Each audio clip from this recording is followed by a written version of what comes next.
এই দুনিয়া এখন তো আর সেই দুনিয়া নাই, মানুষ নামের মানুষ আছে দুনিয়া বোঝাই, সেই মানুষের ভিড়ে আমার আসল মানুষ নাই। এই দুনিয়া এখন তো আর সেই দুনিয়া নাই, মানুষ নামের মানুষ আছে দুনিয়া বোঝাই, সেই মানুষের ভিড়ে আমার আসল মানুষ নাই। ঠিক কিনা? এই যে আমাদের বিশাল জনসংখ্যা, এই জনসংখ্যাকে কি করে জনসম্পদে রূপান্তরিত করা যায় এ ব্যাপারে কথা বল। আল্লাহ তাআলা ইরশাদ করছেন, ওয়ালাকাদ কাররামনা বনি আদম ওয়া হামালনাহুম ফিল বাররি ওয়াল বাহরি ওয়া রাযাকনাহুম মিনাত তাইয়্যিবাত ওয়া ফাদ্দালনাহুম আলা কাসীরিম মিম্মান খালাকনা তাফদীলা। পড়েন আল্লাহু আকবার।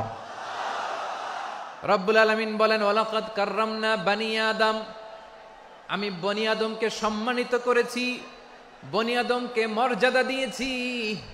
ওয়া হামালনাহুম ফিল বাররি ওয়াল বাহর, বনি আদমকে জলে স্থলে স্থলে এবং সমুদ্রে চলাচলের বাহন দিয়েছি। ওয়া রাযাকনাহুম মিনাত তাইয়্যিবাত, তাদেরকে পবিত্র রিজিকের বন্দোবস্ত করেছি। ওয়া ফাদ্দালনাহুম আলা কাসীরিম মিম্মান খালাকনা তাফদীলা, আর আমি আল্লাহ যাদেরকে সৃষ্টি করেছি তাদের মধ্য থেকে বনি আদমকে আমি শ্রেষ্ঠ বানিয়েছি, সবার চেয়ে সেরা। আমাদের মতো করে আল্লাহ কাউকে বানায় নাই। দুই পায়ে ভর করে শির দ্বারা এরকম স্ট্যান্ড রেখে মাথা উঁচু করে দাঁড়াতে পারে এরকম কোন প্রাণী পৃথিবীতে আছে? এজন্য আল্লাহ বলেন, ওয়ালাকাদ কাররামনা বনি আদম, আমি বনি আদমকে সম্মানিত করেছি, তাদেরকে আমি মর্যাদা দিয়েছি। তাদেরকে আমি যত মর্যাদা দিয়েছি আমার কোন সৃষ্টিকে এত মর্যাদা দেই নাই। পড়েন সুবহানাল্লাহ। I have dignified the status of the sons of Adam, আদমের সব সন্তানের মর্যাদা আমি বাড়িয়েছি। আল্লাহ এখানে বলেননি ওয়ালাকাদ কাররামনাল মুমিনিন, আমি মুমিনের মর্যাদা বাড়িয়েছি, বলেছেন? আল্লাহ এখানে বলেন নাই ওয়ালাকাদ কাররামনাল মুসলিমিন, আমি মুসলিমের মর্যাদা বাড়িয়েছি। আল্লাহ বলেছেন ওয়ালাকাদ কাররামনা বনি আদম, আমি বনি আদমের সম্মান বাড়িয়েছি, হোক সে মুমিন কিংবা কাফের, মুসলিম কিংবা মুশরিক, আস্তিক কিংবা নাস্তিক, আরব কিংবা অনারব, যেই হোক না কেন আদম সন্তান সবগুলার মর্যাদা বাড়ায় দিয়েছে কে? সবার মর্যাদা আল্লাহ বাড়িয়েছে। মানুষ হিসেবে মর্যাদা। বিশ্বনবী সাল্লাল্লাহু আলাইহি ওয়াসাল্লাম ইহুদির লাশ দেখে দাঁড়িয়ে গেলেন। কার লাশ?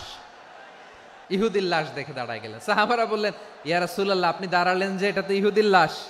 বিশ্বনবী বললেন, আওয়ালাইসাত নাফসান, এটা কি মানুষ নয়? এটা হোক ইহুদি হোক খ্রিস্টান, এটা তো মানুষ। আমি মানুষ দেখে দাঁড়িয়েছি।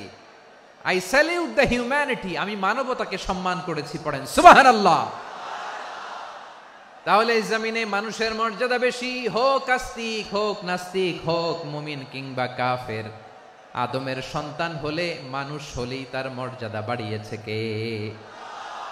আমার কলিজার টুকরা যশোরের ভাইয়েরা, মানুষের মর্যাদা আল্লাহ এত বাড়িয়েছেন, মানুষ জীবিত থাকলেও যেমনি মর্যাদাবান, মরে গেলেও মর্যাদাবান। সুবহানাল্লাহ পড়েন।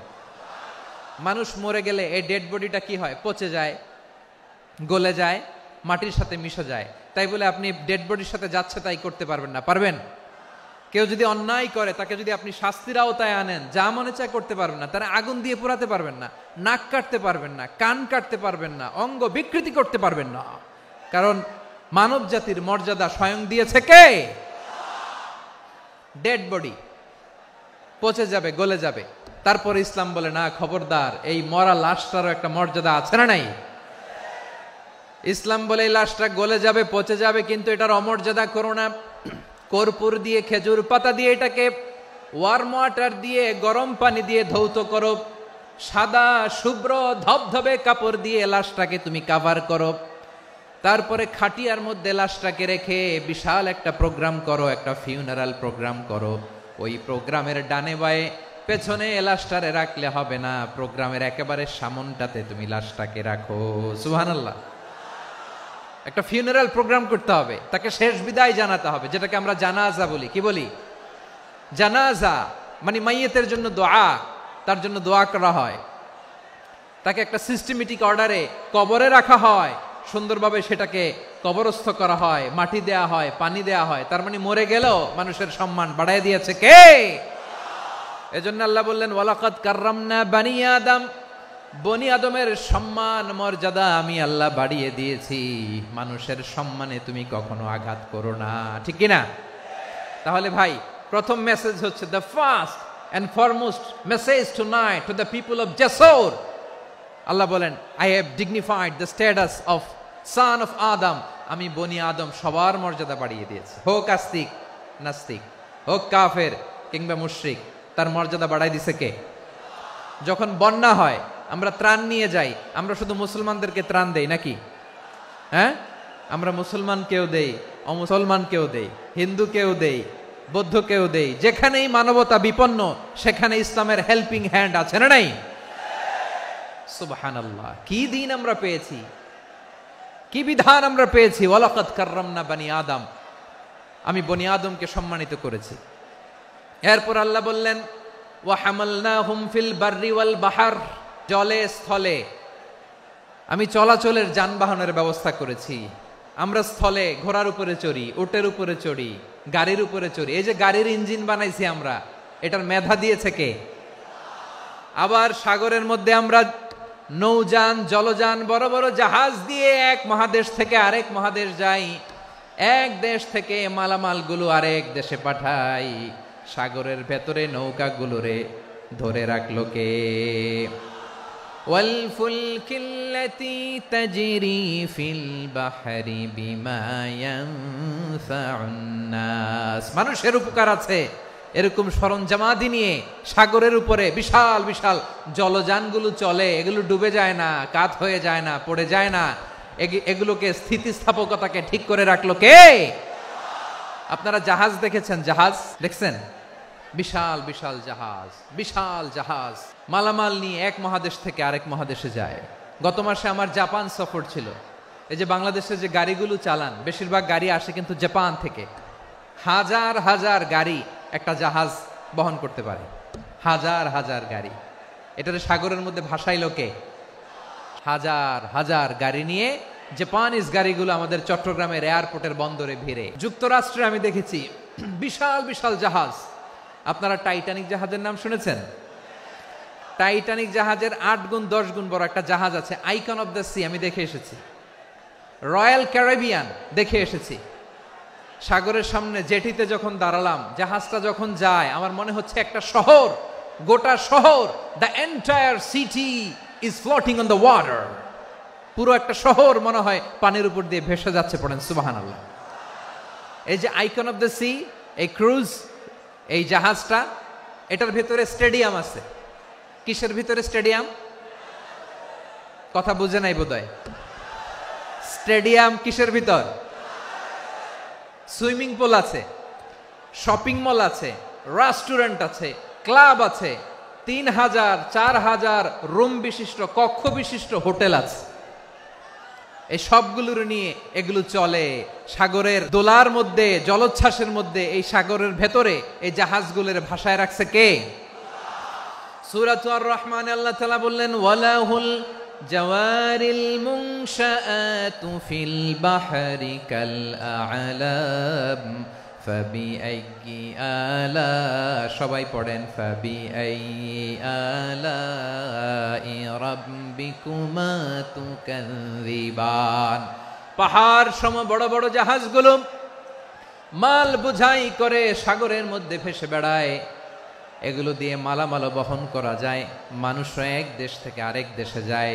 এই জাহাজগুলোর সাগরের ভেতরে ভাসায় রাখলো কে? এই আয়াতের ভেতরে আল্লাহ তাআলা সূরাত বানী ইসরাঈলের এই চমৎকার আয়াতের ভেতরে আল্লাহ তাআলা বেসিক্যালি মানব জাতির প্রতি তার 4টি স্পেশাল অনুগ্রহের কথা বলেছেন। কয়টি?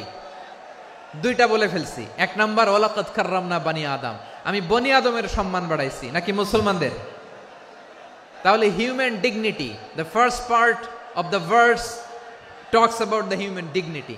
2 নম্বর অংশ আল্লাহ তাআলা বললেন ওয়া হামালনাহুম ফিল বাররি ওয়াল বাহর, স্থলে এবং সমুদ্রে আমি তাদের জন্য চলাচলের বাহন দিয়েছি।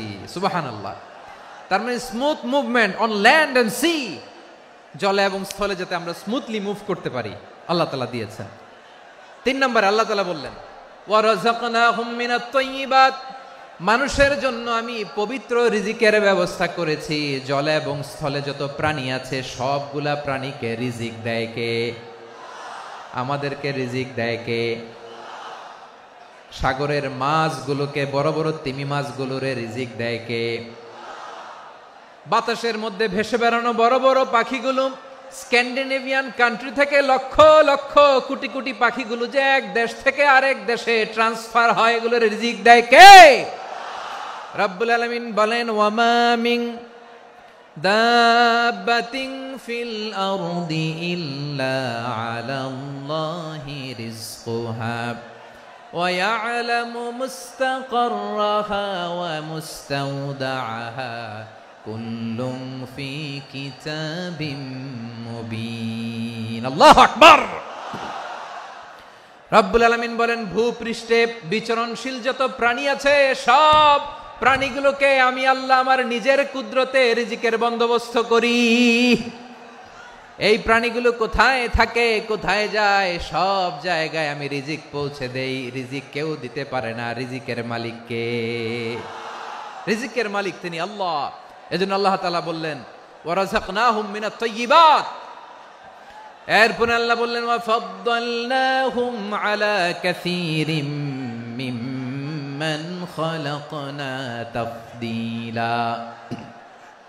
আমি যত প্রাণী সৃষ্টি করেছি সকল প্রাণীর মধ্যে মানুষের মর্যাদা শ্রেষ্ঠত্ব আমি দিয়েছি। সুবহানাল্লাহ পড়েন।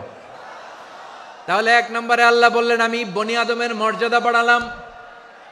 এরপরে বললেন স্থলে এবং সমুদ্রে চলাচলের জন্য যানবাহন দিলাম। 3 নম্বরে আল্লাহ বললেন পবিত্র রিজিকের ব্যবস্থা করে দিলাম। এরপরে আল্লাহ বললেন যত প্রাণী আছে, সৃষ্টি আছে, সবগুলার উপরে আমি মানুষকে শ্রেষ্ঠত্ব দিলাম। সুবহানাল্লাহ। তাহলে সবচেয়ে বেশি শ্রেষ্ঠত্ব মানুষের। কার? মানুষের। শুধু তাই নয় প্রিয় ভাইরা, আকাশ এবং জমিনে যা কিছু আছে সবকিছু মানুষের জন্য, মানুষের কল্যাণে, মানুষের প্রয়োজনে, মানুষের বশীভূত করে সৃষ্টি করেছেন কে? রব্বুল আলামিন বলেন হুয়াল্লাযী খালাকা লাকুম মা ফিল আরদি জামিআ। এই জমিনের মধ্যে যা কিছু আমি আল্লাহ সৃষ্টি করেছি সব কিছু আমি মানুষের জন্য সৃষ্টি করেছি। পড়েন সুবহানাল্লাহ।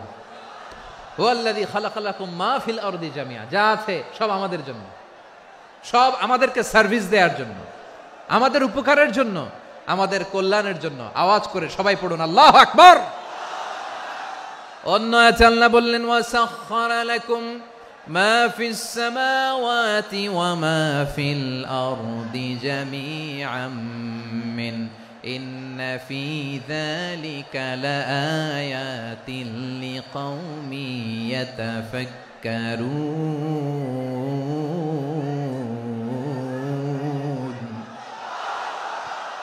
প্রথমে আল্লাহ বললেন জমিনে যা আছে সব তোমাদের কল্যাণে আমি সৃষ্টি করলাম। এরপরে আল্লাহ বললেন আকাশেও যা আছে সব তোমাদের জন্য সৃষ্টি করলাম, তোমাদের অনুগত বানায় দিলাম। পড়েন সুবহানাল্লাহ। মানুষের কি ব্রেইন দেখেন, মানুষ জমিন ছেড়ে আকাশে চলে যায়। পাখি দেখে মানুষের শখ হলো পাখি যেহেতু উঠতে পারে আমরাও পারবো। অরবিল রাইট, উইলবার রাইট, 2 ভাই মিলে আঁকাঝোঁকা করতে করতে করতে করতে প্লেন বানায় ফেললো। কোন সুবহানাল্লাহ। এখন পাখিও ওরে, আমরাও ওরি। এরপরেই মানুষের কৌতূহল থামে না এখানে। মানুষ চলে গিয়েছে চাঁদে। কোথায় গেছে? এখন কিন্তু চাঁদে জমি বিক্রি হয় জানেন। পৃথিবী নিয়ে মারামারি শেষ, রাশিয়া আমেরিকা এখন ধরছে চাঁদ আর মঙ্গল গ্রহ। এখন চাঁদে জমি বিক্রি হয়, মঙ্গলে জমি বিক্রি হয়। এই চাঁদ, মঙ্গল, বৃহস্পতি, শনি সব আল্লাহ তাআলা আমাদের জন্য বানিয়েছেন। সুবহানাল্লাহ পড়েন। মানুষ সাগরের উপরে চড়ে, শূন্যে ভেসে বেড়ায়, পাহাড় কেটে সুড়ঙ্গ বানায়, টানেল বানায়। মানুষ ব্রডব্যান্ডের লাইন নিয়ে যায় সাগরের ভেতর দিয়ে, এক দেশ থেকে আরেক দেশে, এক মহাদেশ থেকে আরেক মহাদেশে। সুবহানাল্লাহ পড়েন। তার মানে গোটা বিশ্বের সবকিছুর উপরে control, superiority over all creatures, সবকিছুর উপর কন্ট্রোল, মনিটরিং, নিয়ন্ত্রণ, এটা প্রতিষ্ঠা করে দিয়েছে কে? এজন্যই মানুষের শ্রেষ্ঠত্ব।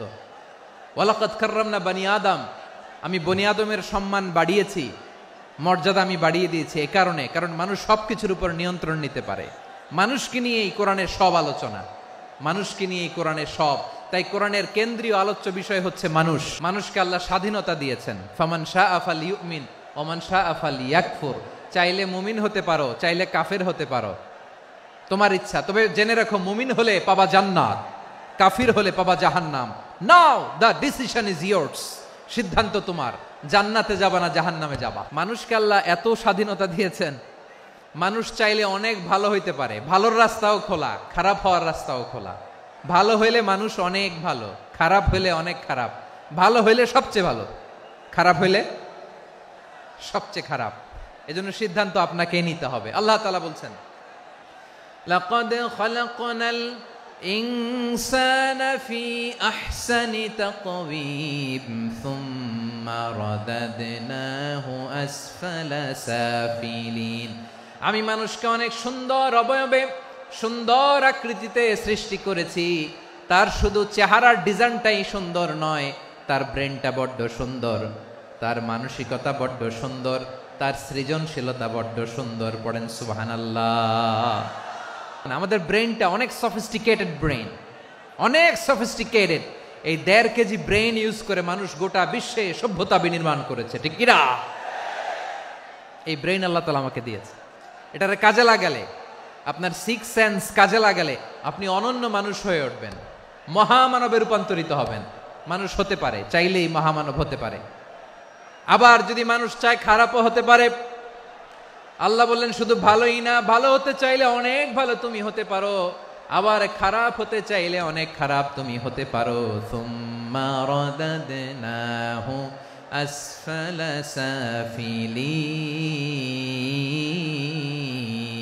সাফিলিন। খারাপ হলে একেবারে খারাপ হতে পারো, নিকৃষ্ট হলে একেবারে নিকৃষ্ট হতে পারো, ভালো হলেও ভালো হতে পারো। মানুষ শ্রেষ্ঠত্বে ফেরেশতাকে ছাড়িয়ে যায়, আর অধপতনে সে পশুকেও হার মানায়। এটার প্রমাণ কি? মানুষ শ্রেষ্ঠ হইলে যে ফেরেশতার চেয়েও সেরা, তার প্রমাণ কি? আল্লাহ তাআলা বলছেন, ওয়া ইয কুলনা লিল মালাইকাতি ইসজুদু লি আদম ফাসাজাদু ইল্লা ইবলিস আবা ওয়াস্তাকবারা ওয়া কানা মিনাল কাফিরিন। আল্লাহ বলেন, স্মরণ করো সে সময়ের কথা যখন আমি ফেরেশতাদেরকে বললাম, ও ফেরেশতারা আদমকে সেজদা দাও। সব ফেরেশতারা সম্মান সূচক সেজদা আদমকে দিল। তারা আদমের জন্য সেজদায় লুটিয়ে পড়লো, একজন ছাড়া, তার নাম ইবলিস। আওয়াজ করে বলেন, তার নাম কি? সে অহংকার প্রদর্শন করলো, সে কাফের হয়ে গেল। বাকি সব ফেরেশতারা সেজদা দিল। সুবহানাল্লাহ। আবার আদম আলাইহিস সালামকে আল্লাহ জিজ্ঞেস করলেন, সব বলে দিল উত্তর, কিন্তু ফেরেশতাদেরকে একই প্রশ্ন জিজ্ঞেস করলেন, তারা উত্তর করতে পারে নাই। তার মানে এর মধ্য দিয়ে প্রমাণিত হয়, মানুষ ভালো হলে ফেরেশতার চেয়েও ভালো, ফেরেশতার চেয়েও মানুষের মর্যাদা বাড়িয়ে দিয়েছে কে? সব নূরের ফেরেশতা যখন মাটির আদমকে সেজদা দেয়, এটা প্রমাণ করে ফেরেশতার চেয়েও মানুষের মর্যাদা বাড়িয়ে দিয়েছে কে? তুমি মাটির আদমকে প্রথম সৃষ্টি করিয়া ঘোষণা করিয়া দিলে শ্রেষ্ঠ বলিয়া, তাই তো নূরের ফেরেশতা করে আদমকে সেজদা। ঠিক কিনা বলেন? তাই তো নূরের ফেরেশতা করে আদমকে সেজদা। সবার চেয়ে সম্মান দিলে মাটির আদমকে। আল্লাহু আল্লাহু তুমি জাল্লে জালালুহু, শেষ করা তো যায় না গে তোমার গুণগান। পড়েন না? পড়েন। আল্লাহু আল্লাহু তুমি জাল্লে জালালুহু, শেষ করা তো যায় না গে তোমার গুণগান। আল্লাহু আল্লাহু। আল্লাহু আকবার। আদমের মর্যাদা বেশি, মানুষের মর্যাদা বেশি। মানুষ শ্রেষ্ঠ তার প্রমাণ, নূরের ফেরেশতা মাটির আদমকে সেজদা করে আওয়াজ করে বলেন ঠিক কি না? তাহলে মানুষ ভালো হলে ফেরেশতার চেয়ে ভালো। আবার মানুষ যদি খারাপ হয় সে পশুর চেয়েও খারাপ, অধপতনে পশুত্বকে হার মানায়। তার প্রমাণ কি? তার প্রমাণ হচ্ছে যশোরের ভাইরা দেখবেন পত্রিকায় নিউজ পেপারে মাঝে মাঝে এরকম দেখা যায়, এক মানুষ আরেক মানুষকে হত্যা করে 20 টুকরা করে বস্তার ভিতরে ভরেছে। আচ্ছা, বুঝে থাকলে আওয়াজ করে বলেন, কোনদিন শুনছেন একটা হাতি আর একটা হাতিকে হত্যা করে 20 টুকরা করছে, এরপরে বস্তার ভিতরে ভরছে? হয়েছে? তাহলে দেখেন, মানুষ যদি খারাপ হয় সে পশুকেও হার মানায়। চিল্লায় বলো ঠিক কিনা? এমনও দুশ্চরিত্র মানুষ আছে যার নজর থেকে 6 মাসের ছোট্ট মেয়ে থেকে শুরু করে 80 বছরের বৃদ্ধারাও নিরাপদ নয়। পশুকেও হার মানে। মানুষের ঘর জ্বালিয়ে পুড়ে মেসাকার করে দেয়, জনপদের পর জনপদ জ্বালায় দেয়। এরকম আছে না নাই? গাজার মধ্যে যে অ্যাটাক করেছে, এরা মসজিদ মানে নাই, মসজিদে বম ফেলেছে। এরা খ্রিস্টানদের চার্চ গির্জা মানে নাই, গির্জায় বম ফেলেছে। পৃথিবীর ইতিহাসে never happened in the history of the world that someone bombed on a hospital, on a ICU center. এমন হাসপাতাল যেখানে আইসিইউর রোগীরা আছে, ওই হাসপাতালের উপরও ইসরায়েলি সৈনিকেরা বোমা মেরেছে। জোরে বলেন ঠিক কিনা? এরা মানুষ? আওয়াজ করে বলেন, এরা মানুষ না। প্রিয় ভাইয়েরা, চোখ কান নাক মুখ থাকলেই মানুষ না। যা সামনে দেখেন এগুলো সব মানুষ না, এগুলো জনসংখ্যা। এগুলো কি? সবাই বলুন, এগুলো কি? বাড়ছে জনসংখ্যা, কমছে মানুষ। এই দুনিয়া এখন তো আর সেই দুনিয়া নাই, মানুষ নামের মানুষ আছে, দুনিয়া বোঝাই। সেই মানুষের ভিড়ে আমার আসল মানুষ নাই। ঠিক কিনা? আসল মানুষের বড্ড অভাব, আসল মানুষের বড্ড অভাব। আমার ভাইয়েরা, মানুষ খারাপ হলে পশুকেও হার মানায়। আচ্ছা, আওয়াজ করে বলেন, যে ইসরায়েলি সোলজাররা উপর থেকে বোমা মারলো তারাও মানুষ? তারাও কি? ওরাও রক্তে মাংসে মানুষ, ওদেরও পরিবার আছে। বোমা মেরে যেই মেয়েটাকে তারা অনাথ বানায়, ইয়াতিম বানায়, ও কিন্তু বাসায় ওর মেয়েটাকে রেখে আসছে। ঠিক কিনা বলেন? বম্বিং করে যে বাবাকে মেরে, স্বামীকে মেরে স্ত্রীকে বিধবা বানায়, তারও ঘরে স্ত্রী আছে। উপর থেকে বম মেরে মানুষ মেরে দিচ্ছে, তারাও মানুষ। 1945 সালের 6 আগস্ট আমেরিকান সোলজাররা হিরোশিমায় বম মেরেছে। আমি নিজে দেখে এসেছি জাপানের হিরোশিমাতে। সকাল 8:15 মানুষ কেউ অফিসে যাচ্ছিল, কেউ খেতে খামারে কাজ করতে যাচ্ছিল। লিটল বয় নামে একটা বোম মেরেছে তারা। এই বোমের আঘাতে, পারমাণবিক এই বোমার রেডিয়েশনে আঘাতে, বোম ব্লাস্ট হওয়ার পরে মুহূর্তের মধ্যে 1,40,000 নাই। উপর থেকে যারা মারতেছে এরাও মানুষ, যাদেরকে মারলো তারাও। তার মানে মানুষে মানুষে পার্থক্য আছে না? নেই? মানুষে মানুষে পার্থক্য আছে। নাক কান চোখ মুখ থাকলেই মানুষ নয়। বাড়ছে জনসংখ্যা, কমছে মানুষ। চিল্লায় বলো ঠিক কিনা?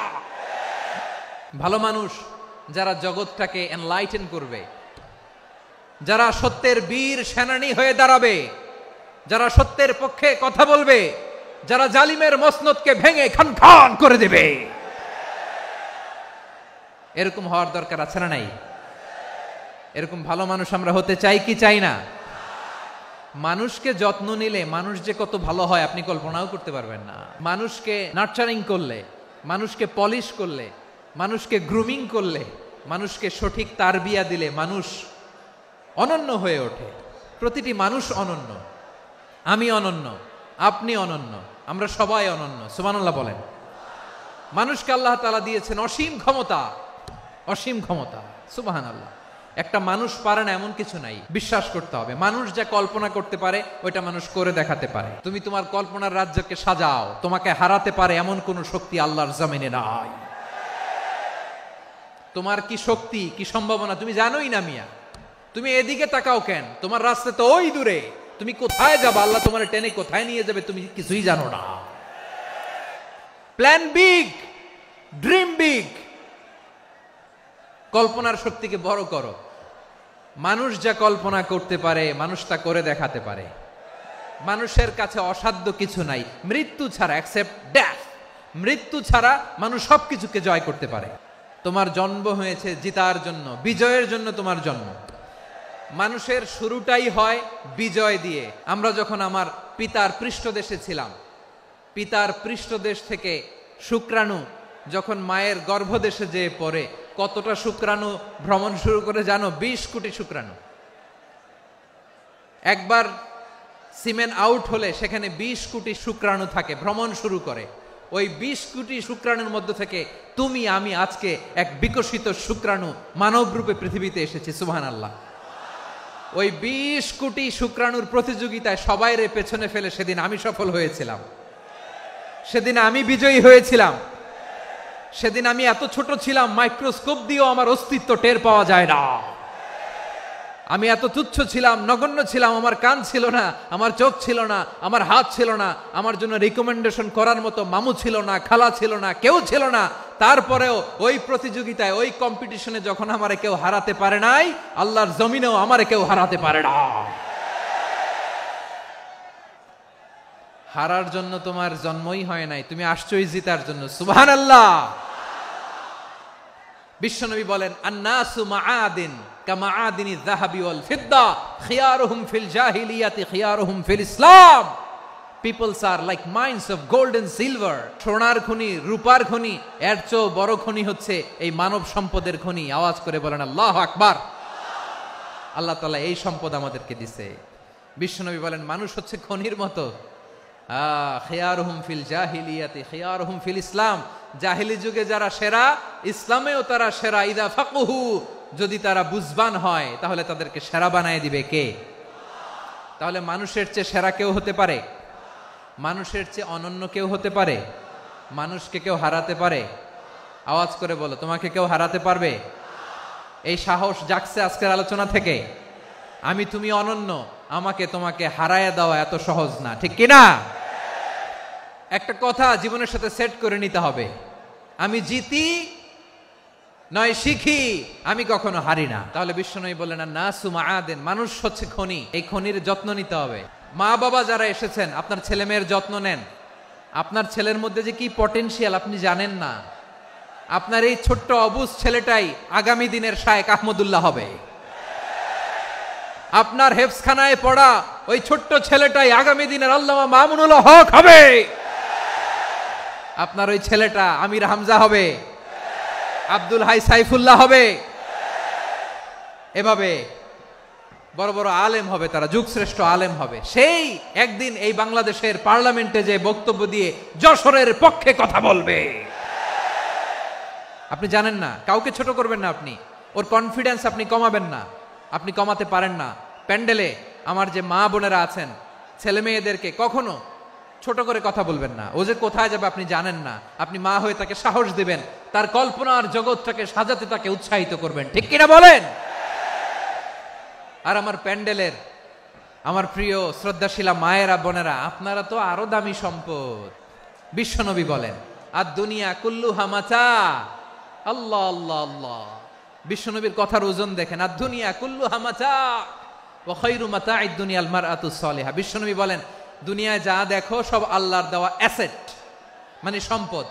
আর এত অ্যাসেটের ভিড়ে সবচাইতে শ্রেষ্ঠ সম্পদ হচ্ছে নেককার নারী। সুবহানাল্লাহ। ভাইয়েরা বোনের সাথে খারাপ আচরণ করো না, সন্তান মায়ের সাথে খারাপ আচরণ করো না। আমাদের মায়েরা আমাদের asset, they are our priceless asset. কারণ এই মায়েদের পেটে এসেছে আল্লাহর ওলিরা, এই মায়েদের পেটে এসেছে খান জাহান আলী, এই মায়ের পেটে এসেছে শাহজালাল ইয়ামানি, এই মায়ের পেটে এসেছে আল্লাহর সব নবীরা। নাকি নবীরা আকাশ থেকে ধপ করে জমিনে নেমে আসছে? মায়ের পেটে আসছে। এই মায়ের পেটগুলো খনি। আমার সম্মানিতা মায়েরা বোনেরা, নিজেকে ইসলাম দিয়ে সাজান, নিজেকে পবিত্র রাখুন। নিজের আব্রু ইমান ইজ্জতের হেফাজত করুন, কোরআন পড়ুন, সুন্নাহ পড়ুন। আপনি জানেন না আপনার গর্ভে কে আসছে, কোন ক্ষণজন্মা পুরুষকে আল্লাহ তাআলা আপনার গর্ভে পাঠাবে আপনি জানেন না। মায়েরা নিজেদেরকে পবিত্র রাখুন, ইসলাম চর্চা করুন, কোরআন চর্চা করুন, নৈতিকতা দিয়ে নিজেকে সাজান। যশোরের জেনজি, নিজেদেরকে প্রস্তুত রাখো আগামীর বাংলাদেশের জন্য। নৈতিকতা, মোরালিটি, ভ্যালিউজ দিয়ে নিজেকে সাজাও, ইসলাম দিয়ে নিজেকে সাজাও, কারণ আগামীর বাংলাদেশ ইসলামের বাংলাদেশ। বাংলাদেশের আসল পরিচয় ইসলাম। বাংলাদেশের আসল পরিচয় কি? সবাই বলে না, আওয়াজ করে, এদেশের আসল পরিচয়। এদেশে আজান শুনে সূর্য ওঠে শহর গ্রামে, এদেশে আজান শুনে সূর্য ডুবে সন্ধ্যা নামে, এদেশে সকল কাজে সবাই বলে বিসমিল্লাহ, এদেশে ভালো কিছু দেখে শুনে হাসি মুখে সবাই বলে মাশা আল্লাহ, সুবহানাল্লাহ সুবহানাল্লাহ সুবহানাল্লাহ সুবহানাল্লাহ সুবহানাল্লাহ সুবহানাল্লাহ সুবহানাল্লাহ সুবহানাল্লাহ। ও নবীন তরুণ, তোমার কিসের এত ভয়? জেনে রেখো বাংলাদেশের আসল পরিচয়।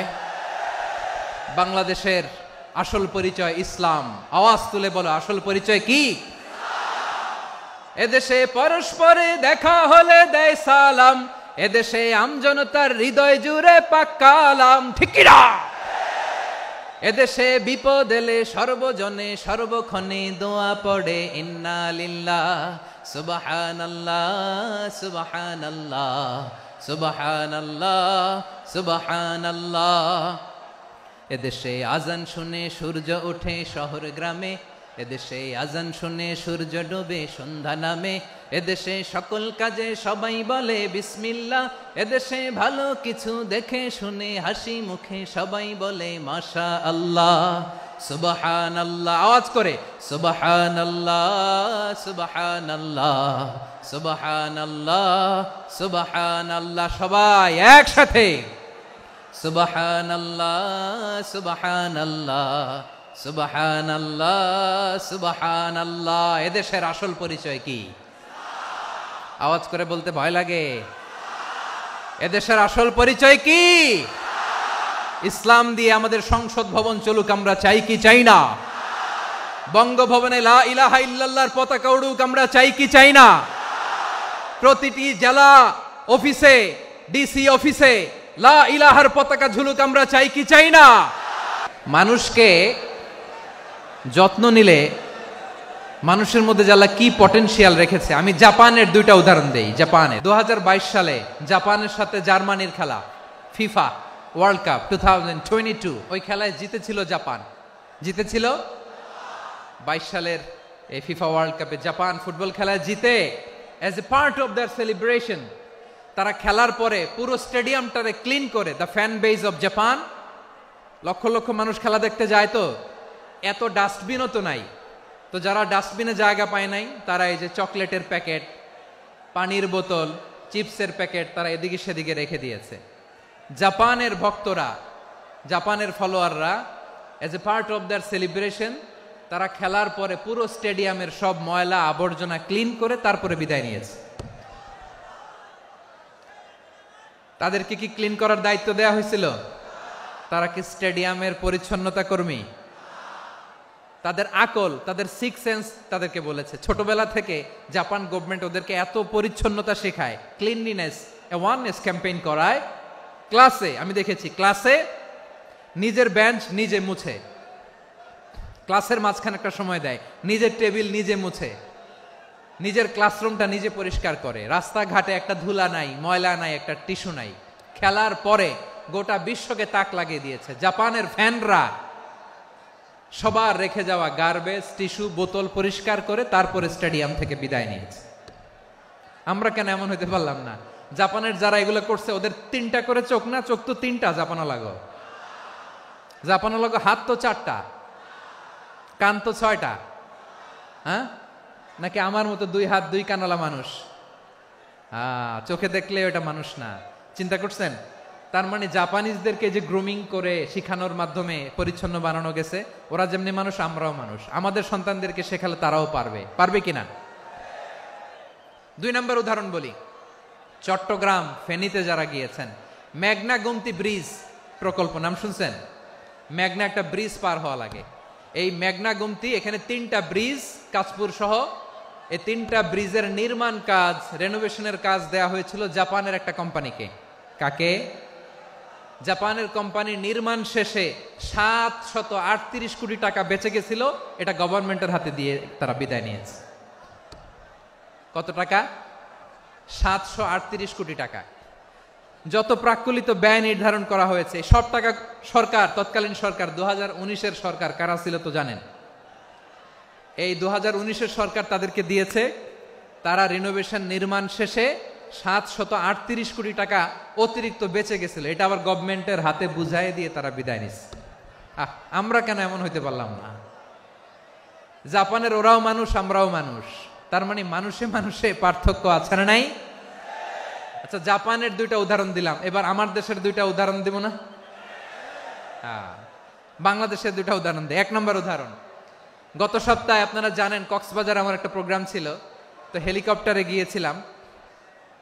ফেনী জেলা যখন পার হচ্ছি, আমি দেখলাম 3টা উইন্ডমিল চিনেন তো? বিশাল পিলার, 3টা-4টা পাখা থাকে। বায়ু বিদ্যুৎ কেন্দ্র, বাংলাদেশের প্রথম বায়ু বিদ্যুৎ কেন্দ্র এটা। মুহুরী প্রজেক্ট বলে এটার, সম্ভবত মুহুরী প্রজেক্ট। তো সাগরের বাতাসের ঝাপটায় এটা ঘুরে এনার্জি হয়, ইলেকট্রিসিটি উৎপাদন হয়। তো আমি পাইলটকে বললাম, ভাই এগুলো থেকে কেমন ইলেকট্রিসিটি উৎপাদন হয়? কয়, হুজুর একটু হয় না, কিছুই হয় না। কিছুই হয় না মানে? বলে, হুজুর বাংলাদেশে যত উইন্ডমিল আছে এটার পাখা একটাও ঘুরে না।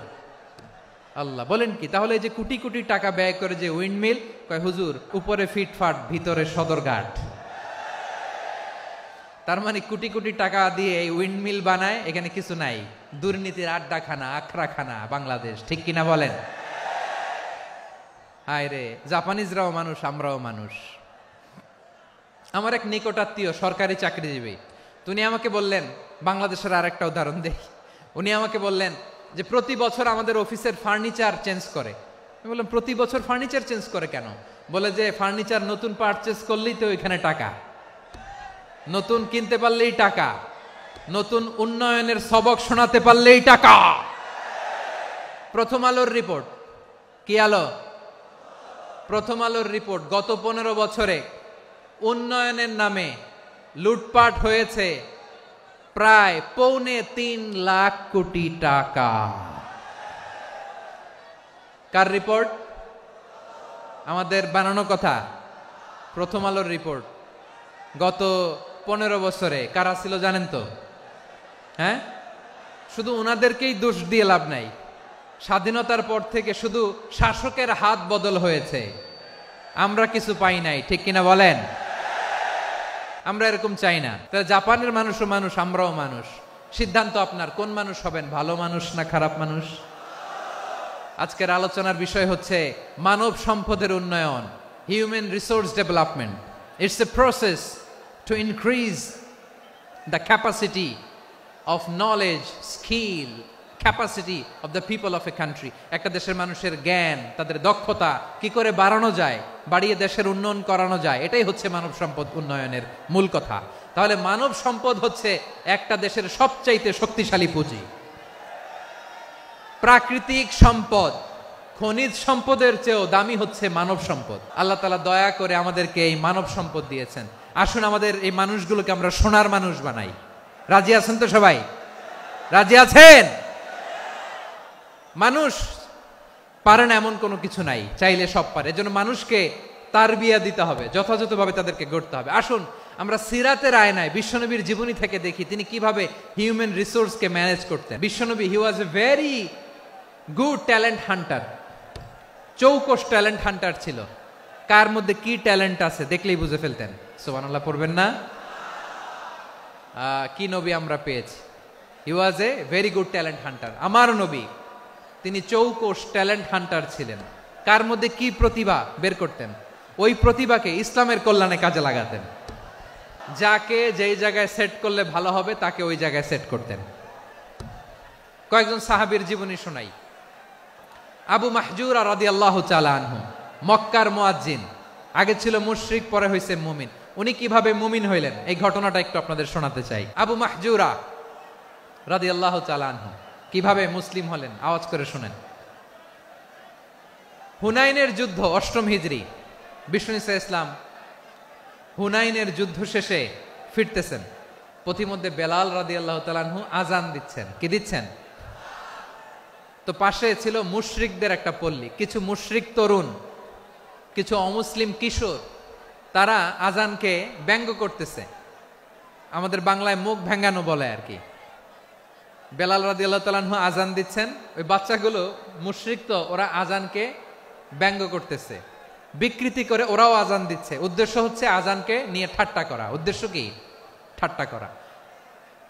ব্যাপারটা মনে কষ্ট পাওয়ার মতো ব্যাপার না? কিন্তু বিশ্বনবী ওইখানে দেখেন কি খুঁজলেন। বিশ্বনবী খেয়াল করলেন অমুসলিম কিশোরদের মধ্য থেকে একটা কিশোরের গলাটা বড় দরাজ গলা, কণ্ঠটা বড় সুন্দর।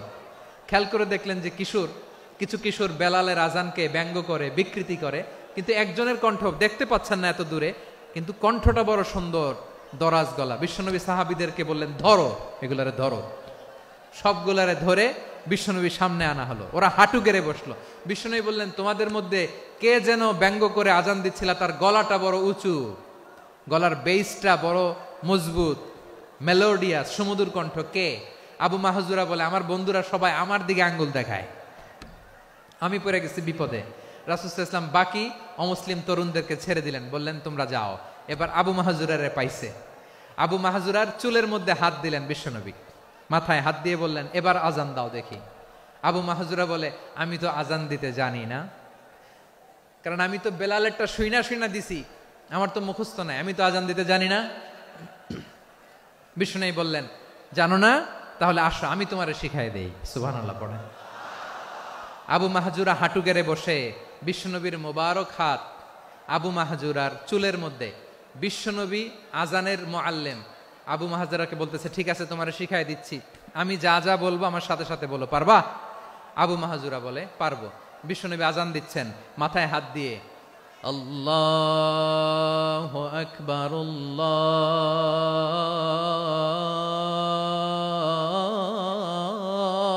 আল্লাহু আকবার।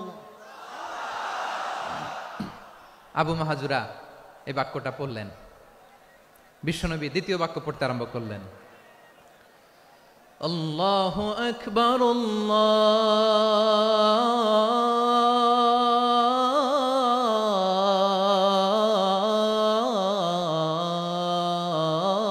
আল্লাহু আকবার।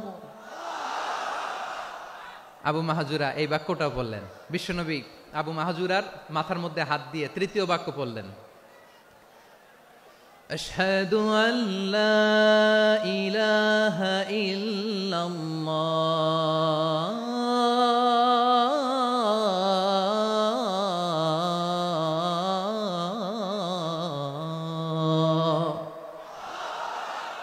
আবু মাহজুরা তৃতীয় বাক্য পড়লেন। বিশ্বনবী একটা বাক্য পরে আবু মাহজুরা পরে, বিশ্বনবী পরে আবু মাহজুরা পরে। আবু মাহজুরা কিন্তু অমুসলিম, মুশরিক। আবু মাহজুরা বলে, এক একটা বাক্য পড়ি আমার কলিজাটা গলে ঠান্ডা হয়ে যায়। এতদিন মোহাম্মদকে গালি দিতাম, এখন মোহাম্মদ আমার মাথায় যখন হাত রাখছে আমার সারা শরীর ঠান্ডা হয়ে গেছে। বিশ্বনবী আজান শিখাচ্ছেন, একটা একটা বাক্য পড়ে আবু মাহজুরাও পড়ে, বিশ্বনবী পড়ে, আবু মাহজুরাও পড়ে। পুরো বাক্যগুলো যখন শেষ, আজান শেষ, আবু মাহজুরাও যখন পুরো আজান পড়লেন, আবু মাহজুরা বললেন, এতদিন মোহাম্মদের চেহারা দেখলে আমার ঘৃণা লাগতো, আজ থেকে মোহাম্মদের চেহারার চেয়ে প্রিয় চেহারা আমার কাছে নাই।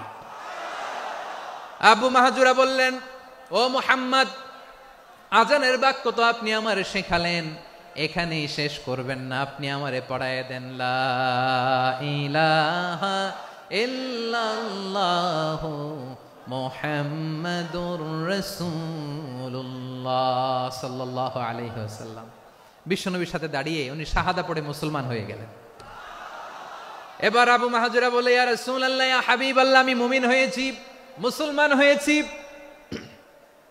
আপনার কাছ থেকে আজান শিখার সৌভাগ্য আমি লাভ করেছি গো নবী। আমার কণ্ঠের বড় তারিফ করেছেন, আপনি আমার আজানকে আপনি পছন্দ করেছেন। একটা জিনিস আপনার কাছে চাই, আপনি আমাকে মক্কার মসজিদুল হারামের মুয়াজ্জিন হিসেবে অ্যাপয়েন্ট করে দে। বিষ্ণু ঈসা ইসলাম বললেন, যাও আবু মাহজুরা, আমি তোমাকে পৃথিবীর শ্রেষ্ঠতম মসজিদ মক্কার মসজিদুল হারামের মুয়াজ্জিন হিসেবে অ্যাপয়েন্ট করে দিলাম। দেখছেন কিভাবে ট্যালেন্ট হান্টিং করতে হয়, কিভাবে হিউম্যান রিসোর্স মানব সম্পদকে ব্যবহার করতে হয়। আসছিল আজানকে ভেঙ্গাইতে, আসছিল কেন? আজানকে ব্যঙ্গ করার জন্য, বিকৃত করার জন্য। আজানকে বিকৃত করতে যে ইসলামের সবচেয়ে শ্রেষ্ঠ মসজিদের মুয়াজ্জিন হয়ে গেল। পড়েন সুবহানাল্লাহ। হযরত আবু মাহজুরা রাদিয়াল্লাহু তাআলা আনহু ওনার এই সুললিত কণ্ঠ ব্যবহার করে মসজিদুল হারামে এত সুন্দর করে আল্লাহু আকবার বলে আজান দিতেন, মানুষগুলোর, মুসল্লিগুলোর, মক্কাবাসীর হৃদয়কে তিনি বিগলিত করে দিতেন। মানুষের হৃদয়কে ঠান্ডা হয়ে যেত। শুধু এখানেই শেষ না আমার যশোরের ভাইয়েরা। বিশ্বনবী যখন সাইয়েদনা আবু মাহজুরা রাদিয়াল্লাহু তাআলা আনহুকে আজান শিখাচ্ছিলেন, বলেন তো বিশ্বনবীর হাতটা কোথায় ছিল? আবু মাহজুরার মাথার সামনে, এই চুলের উপরে ছিল। আবু মাহজুরা ওই স্মৃতিটাকে ধারণ করবার জন্য, ওই স্মৃতিকে বহন করার জন্য বিশ্বনবীর মোবারক হাত আবু মাহজুরার কপালের চুলের যেই জায়গায় লেগেছে, মৃত্যুর আগের দিন পর্যন্ত আবু মাহজুরা মাথার ওই চুলে কোনোদিন ছুরি আর কামার লাগায় নাই, সেখানে কেচি লাগায় নাই, চুলের মধ্যে খুর লাগায় নাই। আবু মাহজুরা ডান দিকের চুল কাটতো, বাম দিকের চুল কাটতো, পেছনের চুল কাটতো, সামনের চুল কাটতো না। আবু মাহজুরা রাদিয়াল্লাহু তাআলা আনহুর সামনের চুলগুলো বড় হতে হতে যখন এত বড় হয়ে যায়, তিনি চুলগুলো পেঁচিয়ে মাথার মধ্যে রাখতেন। তারপরে তিনি পাগড়ি পরতেন। সবাই জিজ্ঞেস করতো, আবু মাহজুরা এটা আবার কেমন স্টাইল? দেখতে তোমারে কি বিদঘুটে লাগে? কেমন অড লাগে? কেমন খারাপ দেখা যায়? মক্কায় এমন কোন মানুষ তো দেখি নাই, ডানে চুল কাটে, বায়ে চুল কাটে, পেছনে চুল কাটে, সামনে কাটে না। ওরে আবু মাহজুরা, কেমন দেখা যায় তোমারে? তুমি সামনের চুল কাটো না কেন? আবু মাহজুরা বলে, আমি হাঁটু গেড়ে পেয়ারা নবীর সামনে বসেছিলাম, আমার এই মাথার চুলের মধ্যে মুবারক হাত লাগিয়ে বিশ্বনবী নিজে আমাকে আজানের প্রতিটা বাক্য শিক্ষা দিয়েছেন। বিশ্বনবীর মোবারক হাত, পবিত্র হাত আমার মাথার চুলের যেই জায়গায় লেগেছে, আমি চাই ওই চুলগুলা নিয়ে আমি আমার কবরের ভিতরে যাব। সাইয়েদনা আবু মাহজুরা রাদিয়াল্লাহু তাআলা আনহু ইন্তেকালের আগের পর্যন্ত মাথার সামনের চুলগুলা কাটে নাই। মাথার সামনের চুল তিনি কাটেন নাই। সুবহানাল্লাহি বিহামদি। কেমন ভালোবাসতেন বিশ্বনবী সাহাবীদেরকে, সাহাবারা কেমন ভালোবাসতেন বিশ্বনবীকে। সামনের চুলগুলো বড় হতে হতে এত বড় ছিল, পেঁচিয়ে রেখে পাগড়ি পরতেন, কাটতেন না। নবীর হাত লেগেছিল। সুবহানাল্লাহ পড়েন। তাহলে হোয়াট ইজ দ্য লেসন?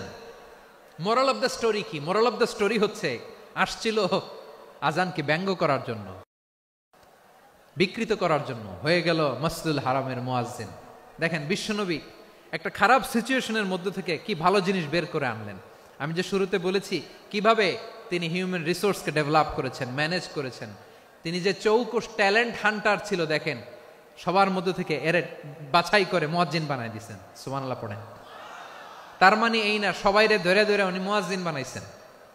যার যেই ট্যালেন্ট আছে তাকে ওই কাজে অ্যাসাইন করেছেন। যার যেই প্রতিভা আছে তার প্রতিভাকে ইসলামের কাজে লাগিয়েছেন। সুবহানাল্লাহ পড়েন। যায়েদ বিন সাবিত রাদিয়াল্লাহু তাআলা আনহু নাম শুনেছেন? বিশ্বনবী দেখলেন মদিনার এই আনসারী সাহাবী হাইলি ট্যালেন্টেড, ইন্টেলেকচুয়াল, মেরিটোরিয়াস, জ্ঞানের প্রতি তার আকর্ষণ, মারাত্মক আকর্ষণ। বিশ্বনবী তাকে দায়িত্ব দিলেন, কোরআন যা নাজিল হয় তুমি লিখো, কাতিবুল ওয়াহি বানায় দিলেন। সুবহানাল্লাহ।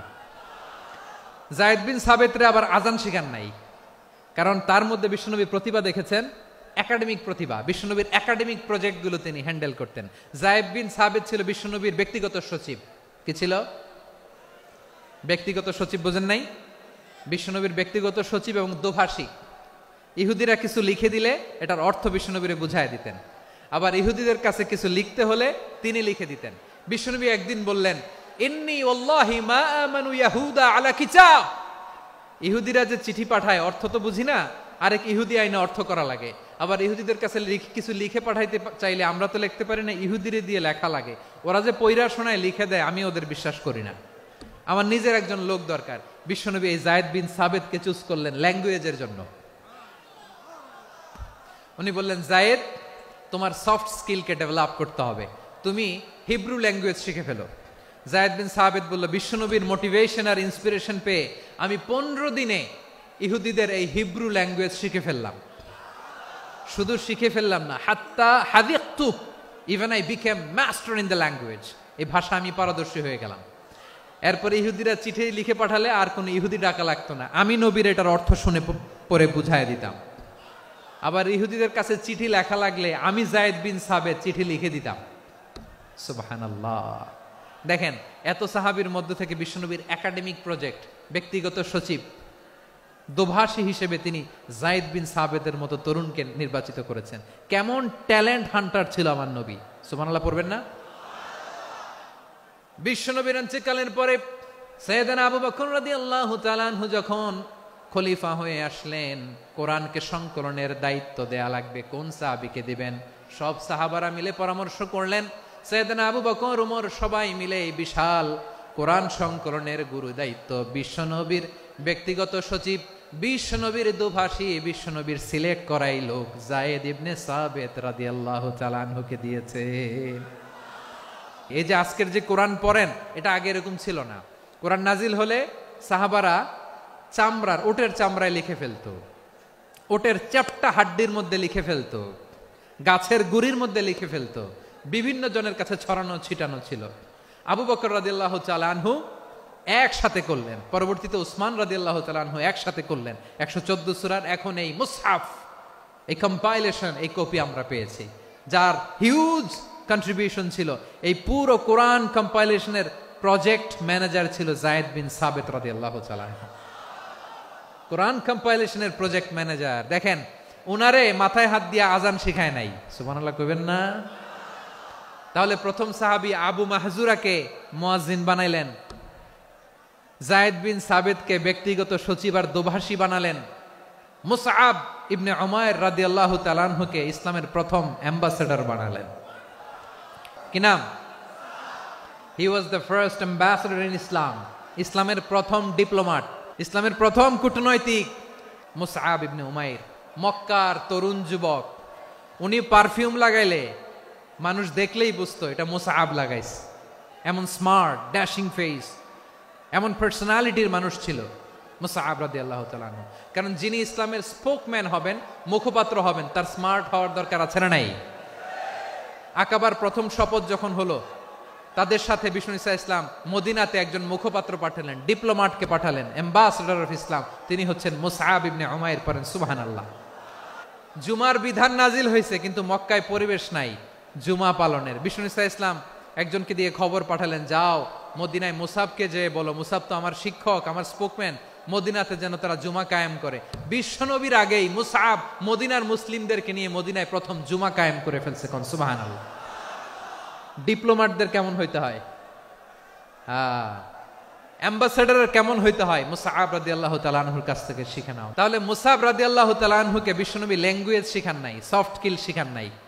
যায়েদ রাদিয়াল্লাহু তিনি হিব্রু ল্যাঙ্গুয়েজ শিখেছেন, সুরিয়ানি শিখেছেন, কিন্তু মুসআবকে তিনি বানিয়েছেন the spokesman of Islam, the first diplomat, the ambassador of ইসলাম।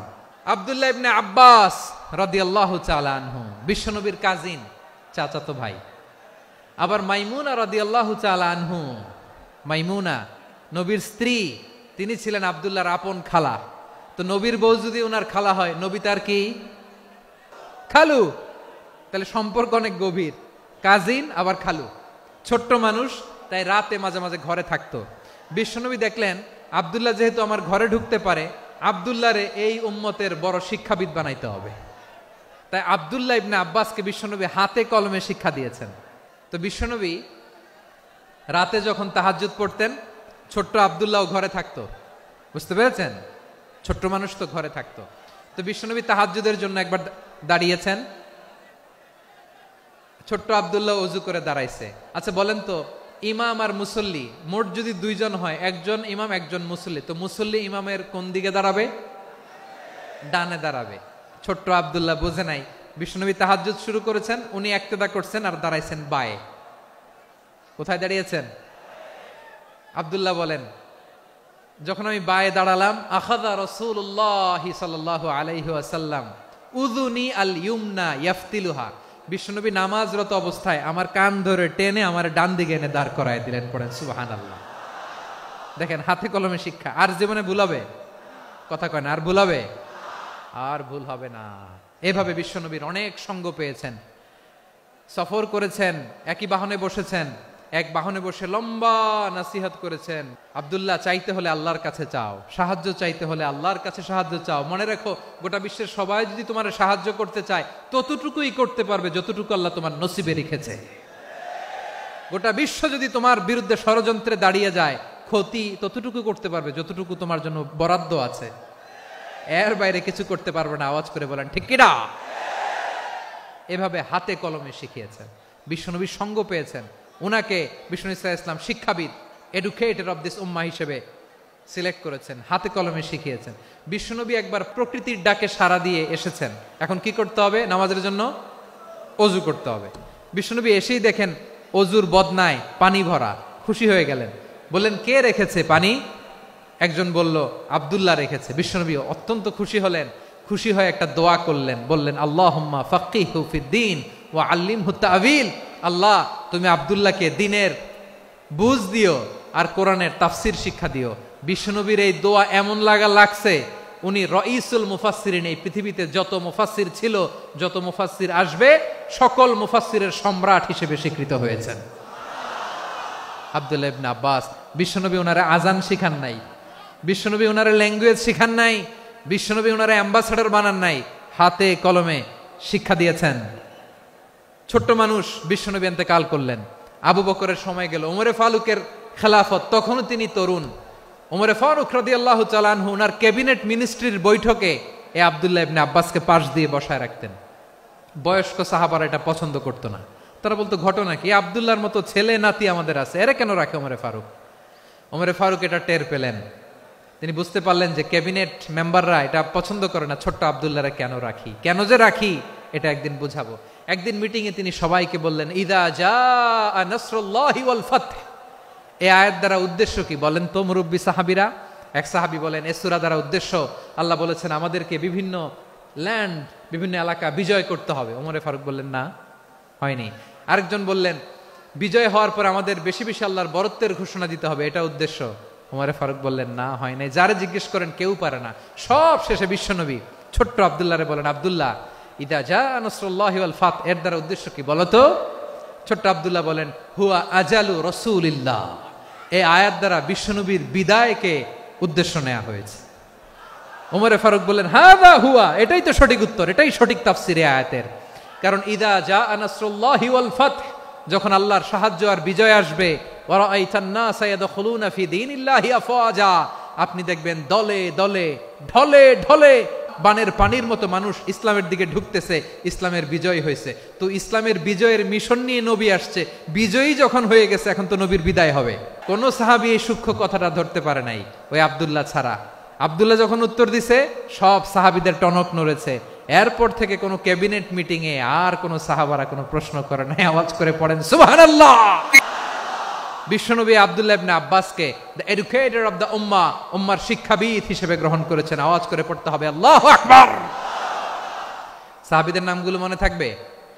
এক নম্বরে আবু মাহজুরা, মুয়াজ্জিন বানাইছেন। যায়েদ ইবনে সাবিত, দোভাষী, ট্রান্সলেটর অফ প্রফেট, এবং তিনি ছিলেন বিশ্বনবীর ব্যক্তিগত সচিব। মুসআব ইবনে উমাইর, the first ambassador and diplomat of ইসলাম।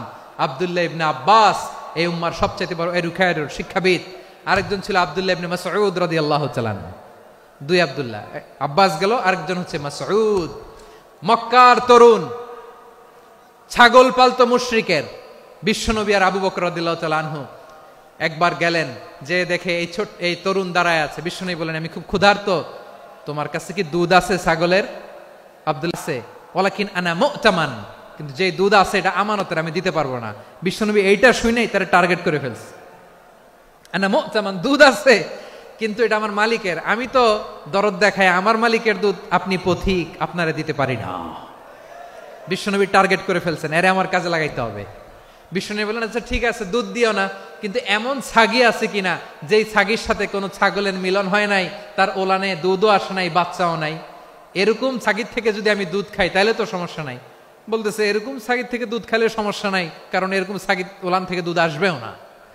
বলতেছে ঠিক আছে, এরকম একটা ছাগি নিয়ে আসা হলো। বিশ্বনবী বিসমিল্লাহ বলে ওই ছাগির ওলানে হাত দিলেন। হাত দিতে দেরি, পুরো ওলানটা দুধে ভরে যেতে দেরি হয় না। বিশ্বনবী আর আবু বকর রাদিয়াল্লাহু তাআলা আনহু দহন করে পেট ভরে খেলেন। এই দৃশ্য আব্দুল্লাহ ইবনে মাসউদের হৃদয়ে দাগ কাটলো। এই মুআজিজা দেখে তিনি বললেন, আশহাদু আল্লা ইলাহা ইল্লাল্লাহ ওয়া আশহাদু আন্না মুহাম্মাদুর রাসূলুল্লাহ। তিনি ষষ্ঠ মুসলিম ছিলেন, 6 নম্বর মুসলমান।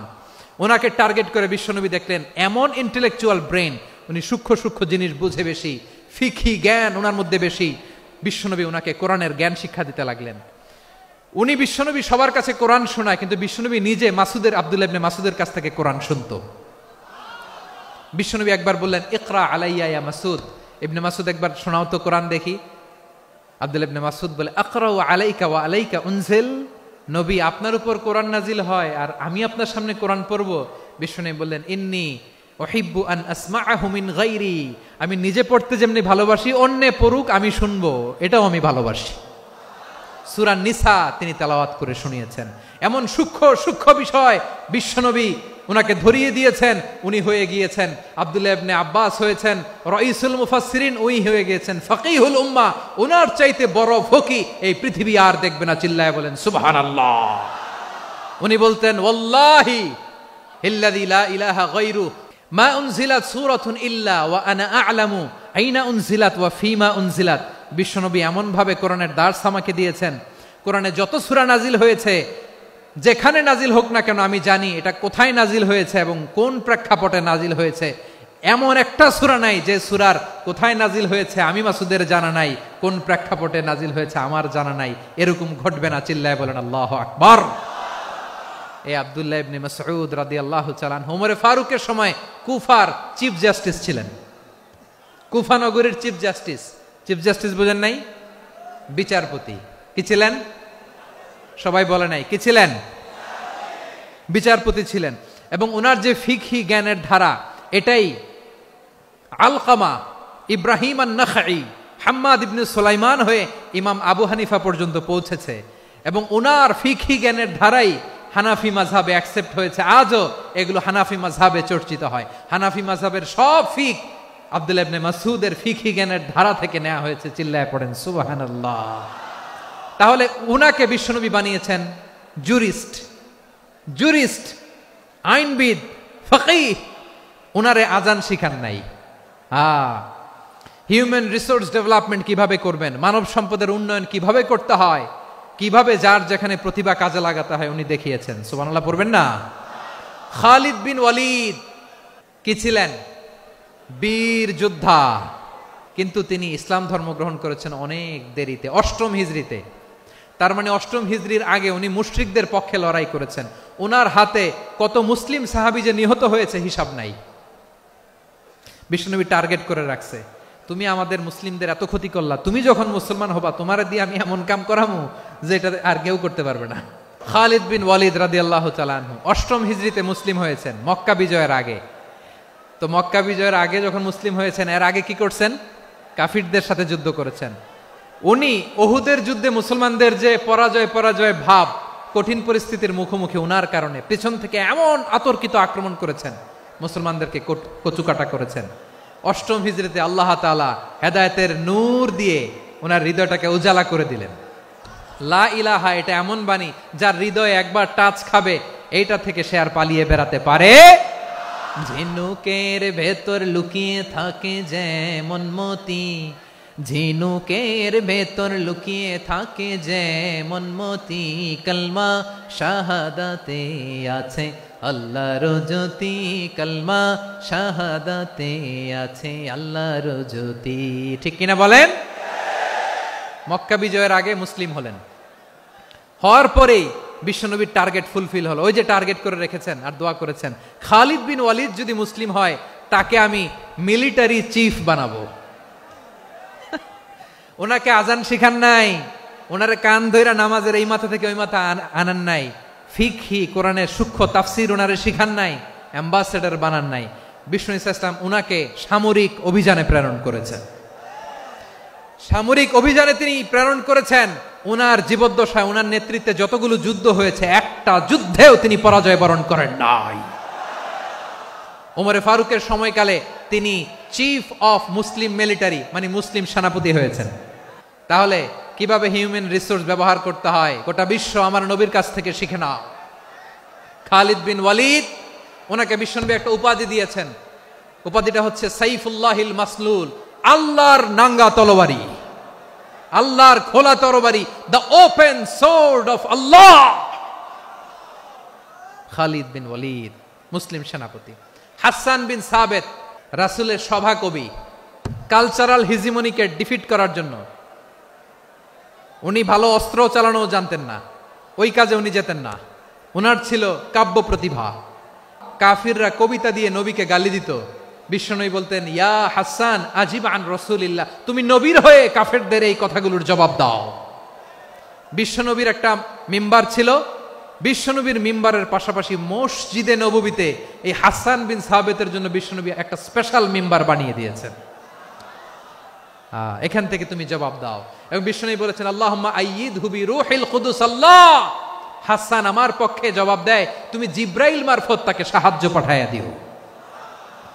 রাসূল সাল্লাল্লাহু আলাইহি ওয়াসাল্লামের সভা কবি, the poet of the prophet, নবীর কবি। উনি কবিতা দিয়ে এমন উচ্চাঙ্গের ভাষায় কবিতা দিয়ে তিনি জবাব দিতেন, কাফিরদের গা শিহরে যেত, তাদের হৃদয়ে আগুন ধরে যেত। তাহলে এরকম কবিরও দরকার আছে না নাই? এখন যাকে আল্লাহ দিছে কাব্য প্রতিভা, এরা যদি আপনি যুদ্ধের ময়দানে পাঠান হবে?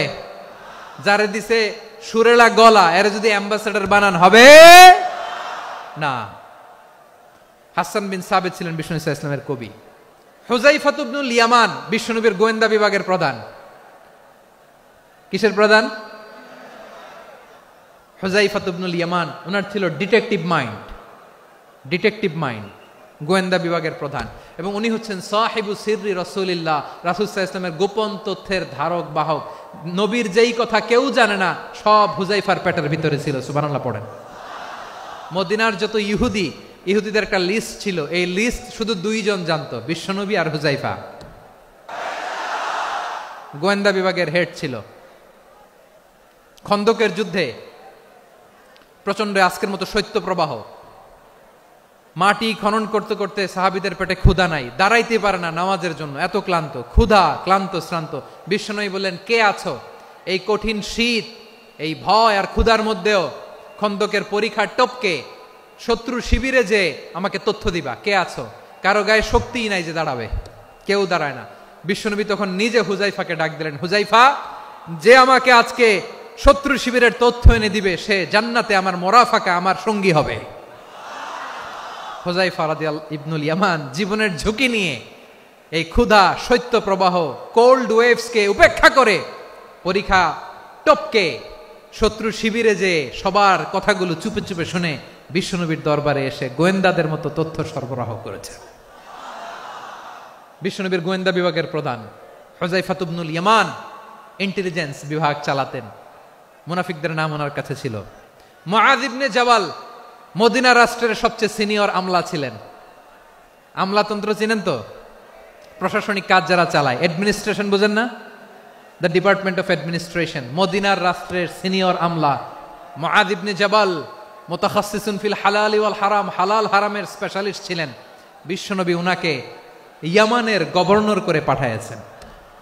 বলেছেন, ইন্নাকা তা'তি কওমান আহলা কিতাব, এমন গোষ্ঠীর কাছে যাবা এরা ইহুদি নাসারা, আগে শাহাদা পড়লে এরপরে নামাজের দাওয়াত দিও, নামাজ পড়লে যাকাতের দাওয়াত দিও।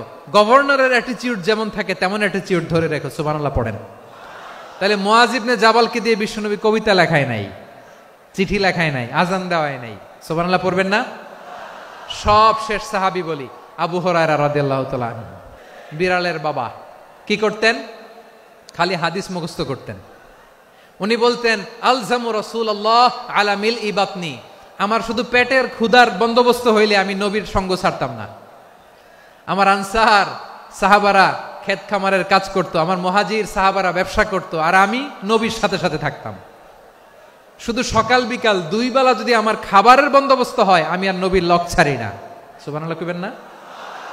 5374টা হাদিস তিনি বর্ণনা করেছেন। সবচেয়ে বেশি হাদিস বর্ণনাকারী সাহাবী। হাদিস প্রিজার্ভেশনের কাজে বিশ্বনবী ওনাকে কাজে লাগিয়েছেন। উনি একদিন বলেন, ইয়া রাসূলুল্লাহ আসমাউ মিনকা কাসীরান ফালা আহফাজু। নবী, অনেক কথা শুনি, আমার মনে থাকে না। বিষ্ণু বললেন, তাই? উবসুত রিদাক, তোমার চাদরটা বিছাও। আবু হুরায়রা বিছালেন, বিশ্বনবী হাত বুলায় দিলেন, এরপরে অনেক হাদিস বর্ণনা করলেন। আবু হুরায়রা বলে, তারপর থেকে বিশ্বনবী যাই বর্ণনা করে আমি শুনি আর একটাও ভুলি না। এখন সুবহানাল্লাহ। বিশ্বনবী ওনাকে হাদিস প্রিজার্ভেশন, নবীর এই যে লক্ষ্য হাদিস প্রিজার্ভেশনের এই দায়িত্ব দিয়েছেন সাইয়েদনা আবু হুরায়রা রাদিয়াল্লাহু তাআলা আনহুকে। প্রিয় ভাইরা, তাহলে 10 জন সাহাবীর কথা যে বললাম, আপনারা কি খেয়াল করেছেন কত বড় ট্যালেন্ট হান্টার, চৌকস ট্যালেন্ট হান্টার ছিল আমার নবী। এক একজনের এক এক ট্যালেন্ট, এক এক কাজে অ্যাসাইন করেছেন, এক একজনকে এক এক দায়িত্ব দিয়েছেন, এক একজনের প্রতিভাকে এক একভাবে বিকশিত হওয়ার সুযোগ দিয়েছেন। আওয়াজ করে বলেন ঠিক কি না? এখন আমার পর্দার আড়ালে আমার মায়েরা বলবে, এতগুলো পুরুষ সাহাবীর কথা বললো, নারী সাহাবীরা কি কিছু করে নাই? হ্যাঁ, একজন নারী সাহাবীর কথা বলে মোনাজাত হবে, দোয়া ছাড়া কেউ যাব না। রুফাইদা আল আসলামিয়া রাদিয়াল্লাহু তাআলা আনহা, ওনার বাবার নাম সাআদ আল আসলামি। বিশ্বনবী কি খেয়াল করলেন দেখেন, সাআদ ছিল মদিনার বড় ডাক্তার। এই নারী সাহাবী রুফাইদা বাবার কাছ থেকে চিকিৎসা বিদ্যা শিখেছেন। যখন শিখছে, বিশ্বনবী দেখলেন আমার তো প্রতি সপ্তাহে সপ্তাহে যুদ্ধে আহত সাহাবীদের সেবা দিবে কে? বিশ্বনবী রুফাইদাকে বললেন, রুফাইদা তুমি মসজিদে নববীর পাশে একটা মেডিকেল ক্যাম্প করো। এই যে সাকিনা আদ্দিন মেডিকেলের আমার ছাত্রী বন্ধুরা, শুনে রাখো, তোমাদের আইকন হচ্ছে এই রুফাইদা আল আসলামিয়া। বিশ্বনবীর ডিরেকশন অনুযায়ী তিনি মসজিদে নববীর পাশে একটা মেডিকেল ক্যাম্প করলেন এবং আহত সাহাবাদের চিকিৎসা উনি ওনার টিম নিয়ে দিতেন। বিশ্বনবীর পরামর্শে উনি আনসারি এবং মুহাজির মহিলা সাহাবীদেরকে নিয়ে একটা স্পেশাল মেডিকেল টিম গঠন করলেন। খায়বার যুদ্ধে 7ম হিজরিতে যখন বিশ্বনবী যায়, উনি ওনার টিম নিয়ে আসলেন, বললেন, ইয়া রাসূলুল্লাহ, আমরা তো তলোয়ার চালাতে পারি না, আমরা তো তীর মারতে পারি না, আপনি যদি অনুমতি দেন খায়বার অভিযানে আমি আমার টিম নিয়ে মেডিকেল টিমের সেবাটা সার্ভিসটা দিতে চাই। পড়েন সুবহানাল্লাহ। বিশ্বনবী অনুমতি দিলেন, যোদ্ধা সাহাবীদের সাথে রুফাইদা আল আসলামিয়া উনিও মেডিকেল টিম নিয়ে অগ্রসর হলেন। খায়বারের প্রতিটা আহত ইনজুর্ড সাহাবী যারা ইনজুরি শিকার হয়েছেন, সবাই রুফাইদা আল আসলামিয়ার এই মেডিকেল ক্যাম্প থেকে চিকিৎসা সহায়তা পেয়েছেন। সুবহানাল্লাহ পড়েন। দেখেন কিভাবে বিশ্বনবী ট্যালেন্ট বাছাই করতেন। আপনি অবাক হবেন, বাহরাইনের মেডিকেল ইউনিভার্সিটিতে রুফাইদা আল আসলামিয়া মেডিকেল প্রাইজ অ্যাওয়ার্ড প্রতি বছর দেয়া হয়। যদি 8 দিনের এই মেডিকেল, আমার বোনেরা যদি জেনে থাকো জানো, না হলে নতুন করে জানো, সার্চ দিও, রুফাইদা আল আসলামিয়া মেডিকেল অ্যাওয়ার্ড বাহরাইনের ইউনিভার্সিটিতে দেয়া হয়। প্রিয় ভাইয়েরা, তাহলে আলোচনার সামারি আমরা করি। বিশ্বনবী যেভাবে হিউম্যান রিসোর্সকে ম্যানেজ করেছেন, যার যেখানে প্রতিভা কাজে লাগিয়েছেন, আমরাও যদি করি, আমাদের বাংলাদেশের চিত্র আমরা পাল্টে যেতে পারবো।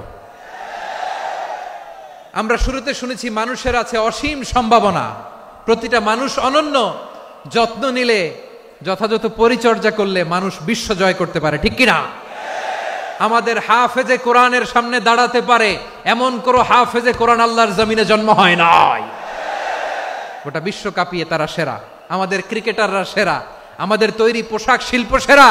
এরকম অনেক অনেক সেরা জিনিস আছে, আমরা এগুলোর নার্চারিং করতে পারি নাই, পরিচর্যা করতে পারি নাই, সঠিক তারবিয়াতের অভাব। তাহলে মানুষের অসীম সম্ভাবনাকে কাজে লাগাতে হবে, ঠিক কিনা বলেন? ইউনুস গভর্নমেন্টকে আমি বলবো, অল্প সময়ের জন্য আপনারা এসেছেন, সংস্কারও করতে হবে, আবার নির্বাচনও করতে হবে। সব সংস্কার হতে করতে পারবেন না, যতটুকু পারবেন এর মধ্যে আমাদের যে হিউজ ম্যান পাওয়ার, আমাদের যে মানব সম্পদ, হিউম্যান রিসোর্স, এটাকে ডেভেলপ করে আপনাদের যেতে হবে। যেটা পারবেন না সেটাকে পরবর্তী নির্বাচিত গভর্নমেন্টের কাছে রেখে যেতে হবে, যে তারা যেন করে, তাদের কাছে আপনারা এটা রেখে যাবেন। তাহলে মানুষ চাইলে বিশ্ব জয় করতে পারে, আর মানুষকে হারাতে পারে কেউ? আল্লাহ আমাদেরকে জনসংখ্যা দিয়েছেন প্রিয় ভাইয়েরা, এই জনসংখ্যা অনেক বড় সম্পদ, এটা আমাদের জন্য অভিশাপ নয়, আশীর্বাদ। আমাদের জনসংখ্যাকে যদি আমরা জনশক্তিতে রূপান্তর করতে পারি, আজকে বাংলাদেশ যে অবস্থানে দাঁড়িয়ে আছে, বাংলাদেশ তার 20 গুণ উন্নতির শিখরে চলে যাবে। চিল্লায় বলো ঠিক কিনা? আমাদের শ্রমিক ভাইয়েরা বাইরে কাজ করে, আমাদের শ্রমজীবী ভাইয়েরা, প্রবাসীরা, তাদের ব্যাপারে গুরুত্ব দিতে হবে। আমাদের শ্রমের দাম সবচেয়ে কম, সবচেয়ে কম। তারা এম্বাসিতে গুরুত্ব পায় না, এয়ারপোর্টে গুরুত্ব পায় না। এই সরকার অবশ্য তাদেরকে অনেক গুরুত্ব দিচ্ছে। আমাদের অদক্ষ শ্রমিককে যখন আমরা দুবাই পাঠাই, অল্প বেতন পায়, কিন্তু ইন্ডিয়ানরা দক্ষ শ্রমিক পাঠাইলে তার 3 গুণ বেতন পায়। আমরা আমাদের শ্রমিকদেরকে অদক্ষ ভাবে আর পাঠাতে চাই না, দক্ষ শ্রমিক পাঠিয়ে আমরা রেমিটেন্সের বন্যা বইয়ে দেব। তাদেরকে সবচেয়ে গুরুত্ব দিতে হবে।